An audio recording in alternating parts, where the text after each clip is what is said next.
찬송가 37장 찬송드립니다. 37장입니다.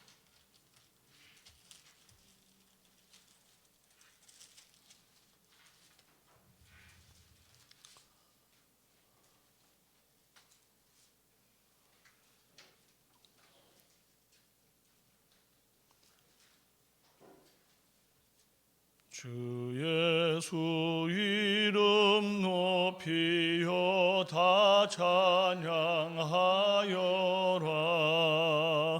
금면류관을 들여서 만유의 주 찬양.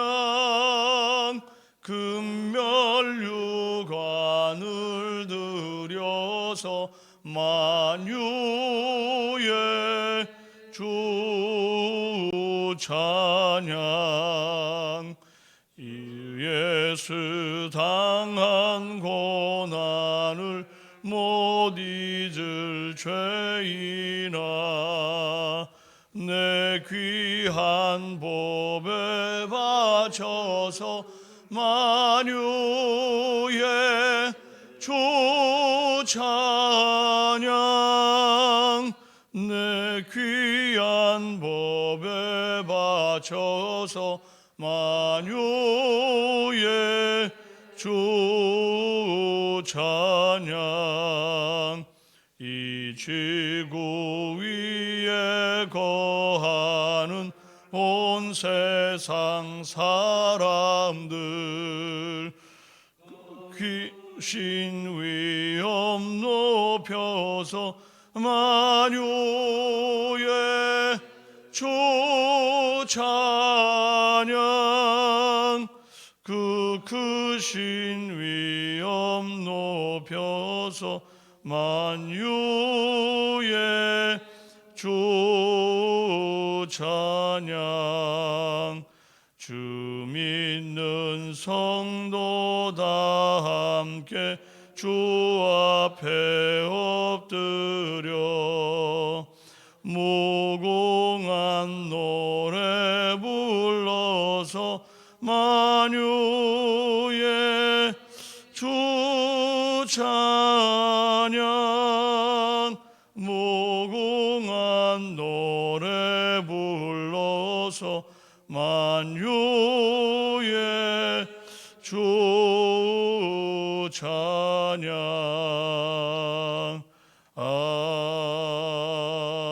아멘.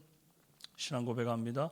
나는 전능하신 아버지 하나님 천지의 창조주를 믿습니다. 나는 그의 유일하신 아들 우리 주 예수 믿습니다. 그는 성령으로 잉태되어 동정녀 마리아에게서 나시고 본디오 빌라도에게 고난을 받아 십자가에 못 박혀 죽으시고 장사된 지 사흘 만에 죽은 자 가운데서 다시 살아나셨으며 하늘에 오르시어 전능하신 아버지 하나님 우편에 앉아 계시다가 거기로부터 살아있는 자와 죽은 자를 심판하러 오십니다. 나는 성령을 믿으며 거룩한 공교회와 성도의 교제와 죄를 용서받는 것과 몸의 부활과 영생을 믿습니다. 아멘. 네, 오늘 우리에게 주시는 하나님의 말씀은 마태복음 21장 33절에서 46절입니다. 마태복음 21장 33절에서 46절입니다.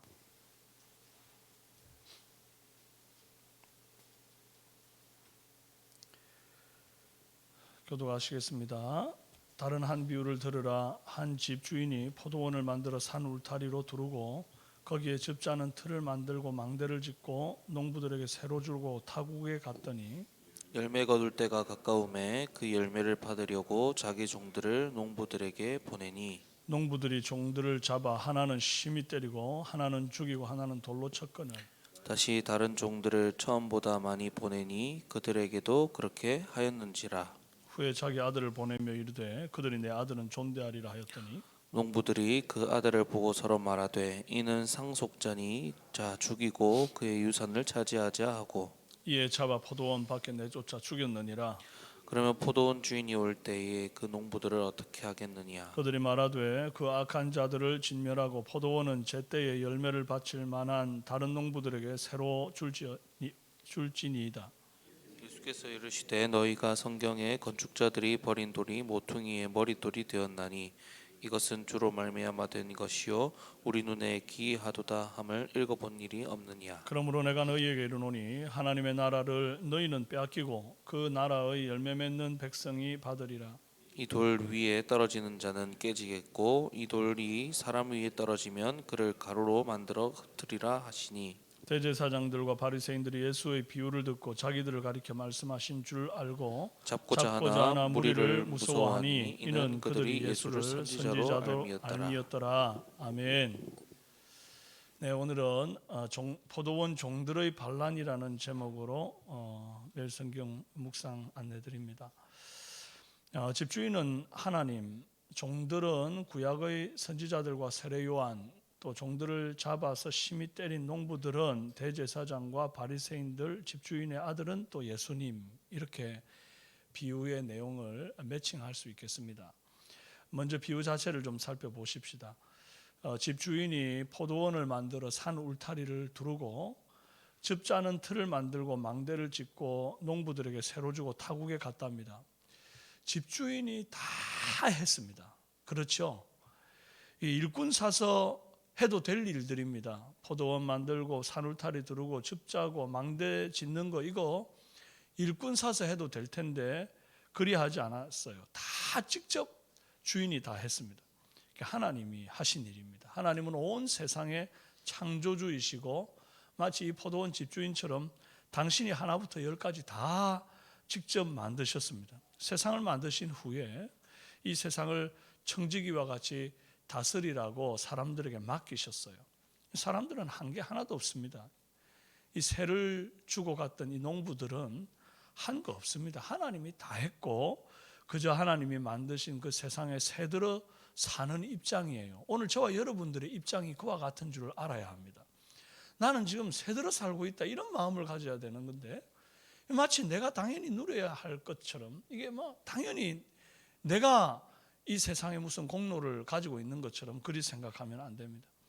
우리는 하나님이 만든 세상을 엄청나게 누리는 은혜를 거저 받은 것뿐입니다. 주인은 농부들에게 이제 포도원을 새로 주고 난 후에 때가 되어 샘하러 왔습니다. 그런데 농부들이 종들을 때리고 죽이고 돌로 쳐요. 이렇게 되면 주인의 일반적이고 상식적인 선택은 곧바로 우리 읽은 본문의 41절 상황으로 딱 넘어가는 겁니다. 그 악한 자들을 진멸하고 포도원은 제때 열매를 바칠 만한 다른 농부들에게 새로 주는 거죠. 아니 주인이 보낸 종들을 한두 명도 아니고 말이죠. 때리고 또 돌로 치고 하나는 죽이고 이런 식으로까지 했는데 말이죠. 뭘 더 볼 게 있습니까? 제가 주인이었으면 그 즉시로 일어나서 그 악한 농부들 정리 싸겠습니다. 그런데 이 주인은 그러지를 않습니다. 이 비유의 주인은 36절에서 다시 종들을 처음보다 많이 보냈다 그랬어요. 그런데도 그 많은 종들을 또 죽이죠. 상태가 더 나빠졌습니다.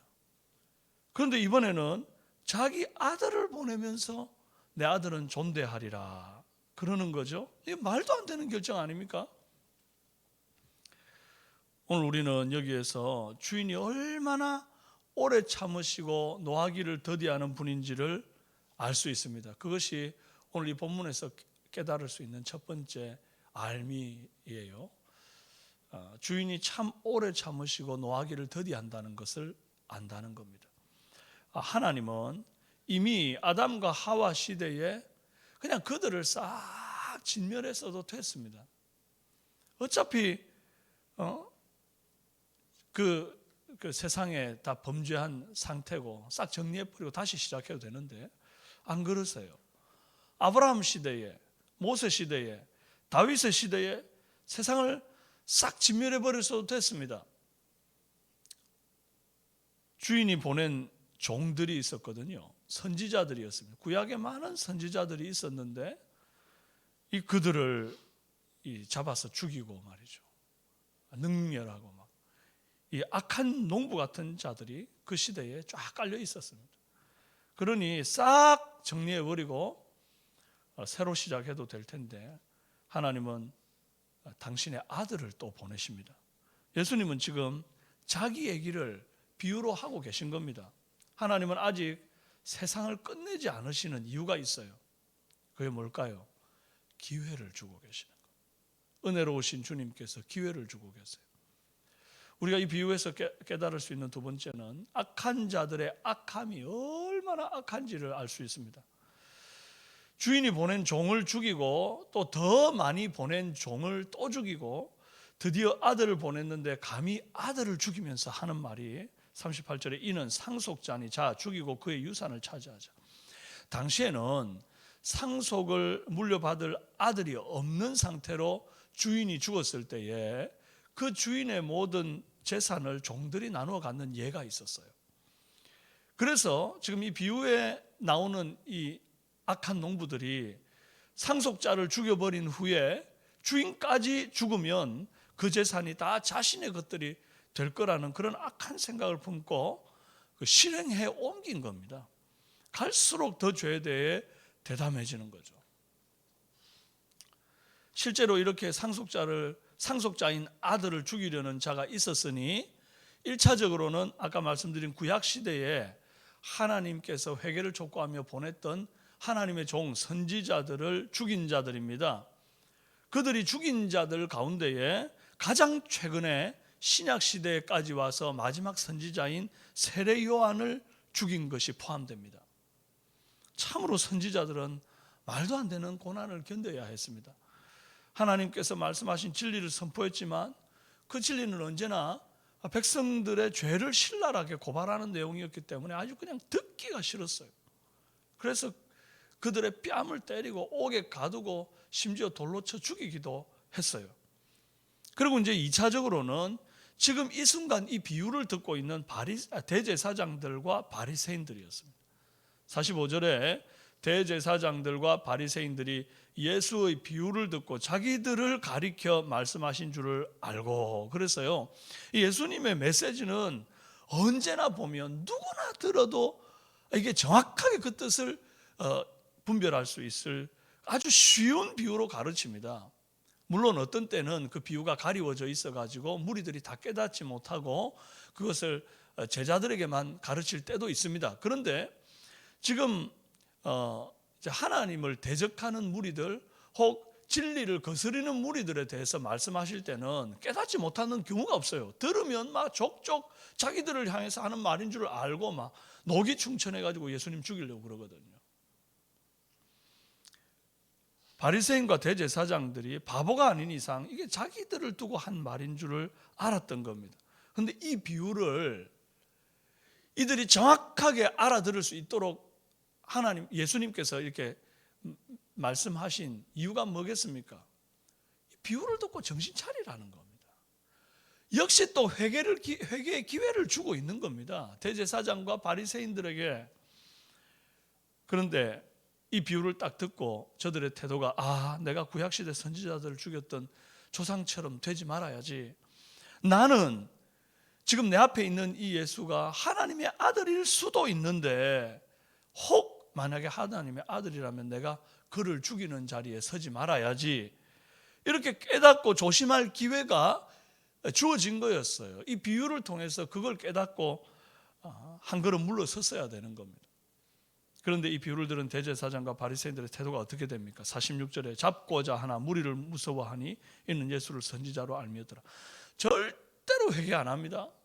뉘우치고 돌이킬 줄 모릅니다. 그들의 범죄는 갈수록 더 대담해집니다. 이날 이후로 더 예수를 잡아 죽이는데 이제 계속해서 이제 자기들끼리 공론하고 나중에 결국 죽이는 자리까지 나아갑니다. 이 비유를 통해서 깨닫게 되는 세 번째는 종들과 아들의 철저한 순종에 대해서 알 수 있습니다. 처음 주인의 명을 따라 세례를 받으러 갔던 종들인 경우에는 이 악한 농부들이 종을 그렇게 대접할지 몰랐겠죠. 비유입니다. 물론 이 실제 사실은 아닙니다. 근데 비유 속에서 우리가 깨달아 보자는 거예요. 그렇지 몰라서 그렇게 순종했다 칩시다. 근데 그 다음에 처음보다 많은 종들이 갈 때 이 비유의 인물들이 실제 살아있는 사람들이었다면 얼마나 두려웠겠습니까?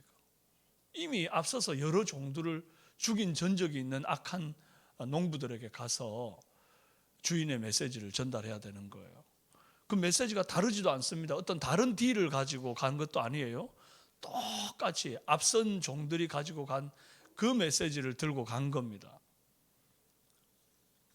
얼마나 두렵겠습니까? 염려되겠습니까? 그럼에도 불구하고 이 비유에 나온 종들은 자신을 보낸 주인에 대해서 일말의 머뭇거림이나 한가함이 없이 순종의 길을 갑니다.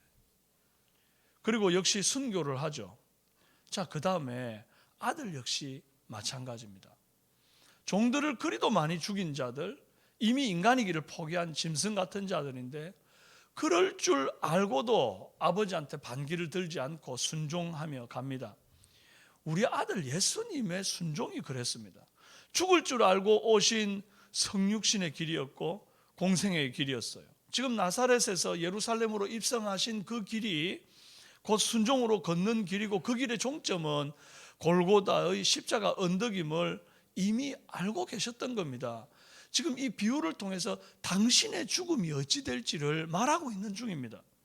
이 앞서간 순종의 주의 종들, 그리고 예수님을 따라 우리도 순종의 길을 걷는 종들이 되어야만 합니다. 비유의 마침은 주님의 심판의 칼을 뽑아들고 악한 자들을 진멸하심으로 맺어져요. 우리 주님의 심판의 칼을 우리 주님이 뽑아들고 오실 날이 머지않았어요. 악한 농부가 될 것인가, 순종의 종이 될 것인가, 우리의 선택에 달렸습니다. 여호수아 24장 15절에 만일 여호와를 섬기는 것이 너희에게 좋지 않아 보이거든 너희 조상들이 강 저쪽에서 섬기던 신들이든지 또는 너희가 거주하던 땅에 있는 아모리 족속의 신들이든지 너희가 섬길 자를 오늘 택하라. 오직 나와 내 집은 여호와를 섬기겠노라 하니 그랬거든요. 그때도 그렇고 지금도 그렇고 선택은 우리의 몫입니다. 여러분, 이 비유와 아울러 예수님께서 건축자들의 버린 돌이 모퉁이의 머릿돌이 되었나니 이것은 주로 말미암아 된 것이 우리 눈에 기이하도다 한 말씀을 인용해서 덧붙여 가르치셔요. 이 포도원의 주인의 아들이 상속자로서 죽임을 당하고 포도원 밖에 내쫓아 죽임 당함처럼 예수님은 영문박 골고다 언덕에서 죽임 당했습니다. 이게 마치 무엇과 같은 거 하니 건축자의 버린 돌과 같아요. 건축자들이 쓸모없다고 건축 자재를 이제 성 안에서 건축 짓는 데 쓰지 않고 성문 밖에다 갖다 버린 돌인 거예요. 그런데 어느 날 신기하게도 누군가의 손에 의해 아주 훌륭한 건물에 건축할 때에 그 머릿돌이 되어 있는 것처럼 예수님은 쓸모없다고 성전 밖으로 죽여 버림받았지만 마치 손으로 지은 어떤 성전보다도 더 크고 견고하고 영원한 손으로 짓지 아니한 하나님이 지으신 교회의 머리가 되신 것과 같아요. 십자가에 죽으신 예수님이 다시 부활하사 지상교회의 머리가 되실 뿐 아니라 천상교회의 머리가 되시면 우리 인간의 눈에는 기이한 일입니다. 이거. 그러나 저와 여러분에게는 이게 기이할 게 아닙니다. 이상하게 여길 일이 아니에요. 내 삶의 모퉁이 돌이자 사랑하는 나의 주님 아닙니까? 저와 여러분은 포도원 같은 이 세상의 모든 것을 지으신 창조주 하나님, 그리고 죄인을 오래 참으시고 아들을 보내서 우리에게 구원의 기회를 주신 우리 주님께 감사와 찬송을 올리는 그런 자들이 되기를 원합니다. 그리고 주님 뜻에 순종하여 사는 종으로 살아가는 이 하루 되기를 주님의 이름으로 축원합니다. 함께 기도하겠습니다. 살아계신 하나님 아버지, 종들의 질이 참 여러 가지인 것을 오늘 이 비유를 통해 깨닫게 됩니다. 하나님이여, 어떤 종은 많은 은혜를 받고도 욕심이 과해서 상속자를 죽이고 주인의 것을 마치 자기 것인 양 차지하려 했던 악하고 악한 종을 우리가 보게 되었지만, 또 한편으로 주인이 말씀하시니 죽을 줄을 알고도 저벅저벅 그 길을 믿음으로 순종으로 걸어가는 종들도 봅니다. 하나님, 우리가 이 땅 한번 살면서 어떤 종으로 살아갈 것인지, 나와 내 집은 어떤 길을 갈 것인지 오늘 이 새벽에 분명히 결단하는 은혜를 허락하여 주옵소서. 어떤 고난이 와도, 어떤 십자가 골고다 언덕이 내 앞에 있어도 그 길을 기어이 가셨던 아들 예수님처럼 나도 이 고난을 짊어지고 가는 주의 종이 되게 하옵소서. 우리 앞선 믿음의 선배들이 걸어갔던 그 길을 나도 걸을 수 있는 믿음의 담력을, 이 우리 주님의 고난이 다가오는 이 사순절의 기간 속에 하나님, 나도 그 길을 걷는 마음의 결단을 허락하여 주옵소서. 그리고 오늘 이 하루 살 때에 그런 순종의 삶을 기어이 살아내고야만은 우리 사랑하는 삼성의 성도들이 다 되도록 역사하여 주시옵소서. 오늘도 직장 속에서 우리 사랑하는 성도들 승리하도록 주님 도와주옵소서. 악한 원수 마귀들 우리를 공격할 때에 죄악 가운데 넘어지지 아니하게 하실 뿐 아니라, 또 육신의 질병과 고통 속에 있는 이들을 중보하며 기도하며 하나님, 주님 기뻐하시는 순종의 길을 잘 걸어가는 우리 사랑하는 성도들 되도록 붙잡아 주옵소서. 예수님의 이름으로 기도합니다. 아멘. 하늘에 계신 우리 아버지, 아버지의 이름을 거룩하게 하시며 아버지의 나라가 오게 하시며 아버지의 뜻이 하늘에서와 같이 땅에서도 이루어지게 하소서. 오늘 우리에게 일용할 양식을 주시고 우리가 우리에게 잘못한 사람을 용서하여 준 것 같이 우리 죄를 용서하여 주시고 우리를 시험에 빠지지 않게 하시고 악에서 구하소서. 나라와 권능과 영광이 영원히 아버지의 것입니다.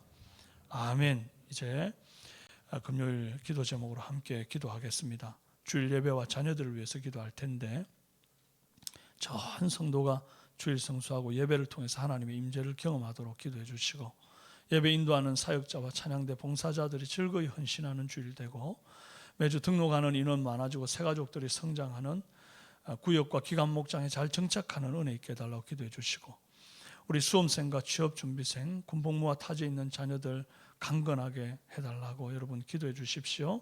수험생 한규태, 김영원, 전의진, 취업준비생, 고시준비생, 권태영, 송채은, 군복무에 있는 우리 지체들 이름 불러드립니다. 황도훈, 박준형, 박지원, 이주찬, 전대범, 오원창, 김애녹, 성민규, 정영환, 배성윤, 우리 사랑하는 군복무하는 우리 지체들, 특별히 이제 막 입대한 훈련생들 하나님께서 지켜달라고 꼭 기도해 주시고, 또 미취학 아동들과 영아들에게 건강과 지혜 주시도록 태문을 열어주시도록 위해서 간절한 마음으로 기도해 주시고, 우리 환우들 생각나는 대로 많이 기도해 주시고, 특별히 우리 석춘광 집사님께서 지금 많이 위중한 중에 참 마지막 호흡을 가다듬듯 시간을 보내고 계시는데, 건강을 위해서 또 옆에서 간호하고 계시는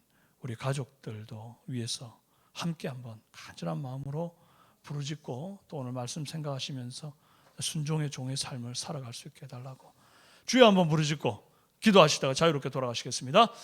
주여! 살아계신